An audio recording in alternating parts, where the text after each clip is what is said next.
what's up? I'm Brian here doing another video for you guys, and this time we're talking about even more Transformers toys that just suddenly appeared.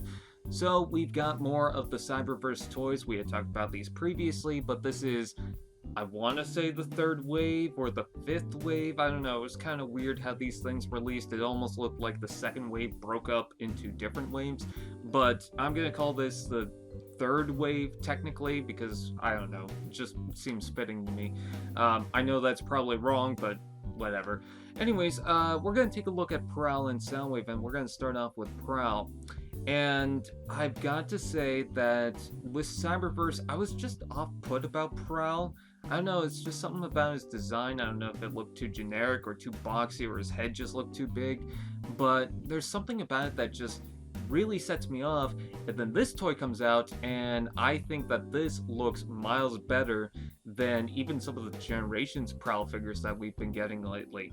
I really like the metallic blue, and what's weird is that I critique the metallic blue. It should have been black. I get that they wanted to go something different with this version of Prowl, but I just can't help but think that should be black. However, the metallic blue is really doing it for me on this. I actually think it's pretty good, and I think the main reason why is because it's well-rounded on the toy. You've got certain Prowl toys that came out that really restrict the paint applications to it, and then this Prowl, it's got it on the front, it's got it on the sides, you can even see it on the back. You can see some paintwork on the top of the hood, you can see some black and blue on the front bumper, very nice. The one thing that I do not like about this toy is, of course, the peg section that clips onto the wheel. You can see that it's white and it's a little distracting, but otherwise it looks pretty nice. I even like the transparent blue windows. I think that overall this looks pretty good. However, I need to state that you can see some hollow gaps on the back legs, and that really should have been filled in. I don't know why they allowed that to happen. But otherwise, regardless, it looks pretty good. And then we take a look at the robot mode, and honestly, it looks even better. I even like how big the chest looks.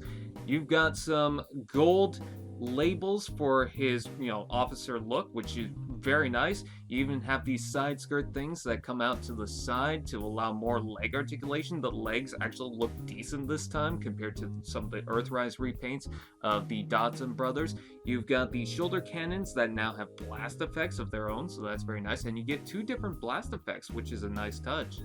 The door wings look good. The head sculpt actually looks pretty decent, and I don't even mind his little pistol right there. I think that everything really comes together pretty well.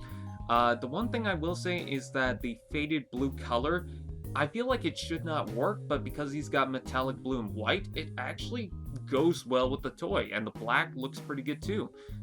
I'm really interested in this Prowl, I gotta say. I was not interested in the look of Prowl. It's not like it really goes away from the Generation 1 look, but there was just something very off about it. But this one really sells it. I do like it. And then moving right along, we also have Deluxe class Soundwave. Now, Soundwave in his alt mode, it's kind of interesting. You've got these certain dimensions on the toy, especially on the front, that really shouldn't work, but I kind of like how different it is. The one thing that I'll say is that I wish the grill section was a little bit higher, because it just kind of cuts off with that blue and it looks a little weird. And I will say that the top hood kind of looks weird too, but I understand what they're going for, so I'm not going to complain too much about that. I even like how the add-ons to his shoulders are still on the top of the vehicle. That's a nice touch. And yeah, I do like the yellow stripes, and I think overall for Soundwave, it works. There's not really much that I'm going to say here about Soundwave, but it looks alright. And then we take a look at the robot mode. Now, the robot mode, I have to critique a couple of things on this.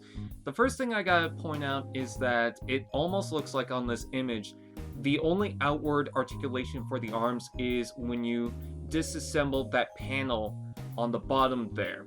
And when I saw that, I got a little worried, but if you take a look at the back of the packaging for the Deluxe class Soundwave, you will see that it's completely fine, so don't worry about that. He does have a proper outward joint.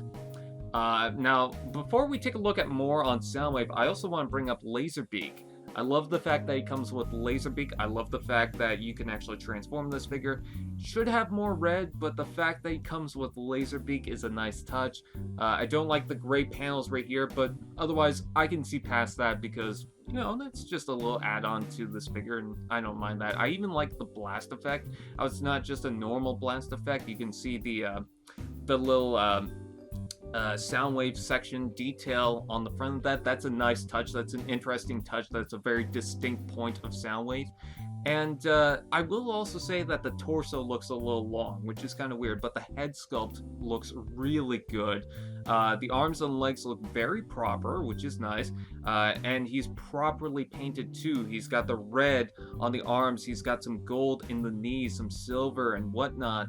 So the paintwork is pretty good, but the one thing that really ruins it is that piece sticking on the back. Like, really, you couldn't do anything about that. That is supposed to cover the top back section of the vehicle, and I feel like what they could have done was they could have had this hinge section and had the wheel wells on the legs rotate with that so that it just folds onto the back, but instead it's just hanging off, and it kind of feels worse than the Ratchet figure, because the Ratchet, I feel like it could have worked in some way, but they just didn't do it. With this toy, they just have it solidly slapped there. And it's not like it's a transformative feature where it doesn't seem like it. It just slaps onto the back. Now, maybe it's better in person, maybe I'm not going to be so distracted by it, but it definitely was the first thing I noticed. I even tried to look at the back of the packaging to see if that was just mistransformed, and no, the Soundwave figure has that. I don't know why they decided to do that, but it is what it is, and I don't like it, but if you look past that, everything else I am totally on board with. I even really like the Laserbeak. I love the fact that it goes on the arm too, so that's very nice. Anyways, what do you guys think? Please comment below, let me know. Please like, comment, share, subscribe, and all those fun doodads, and I will see you guys next time.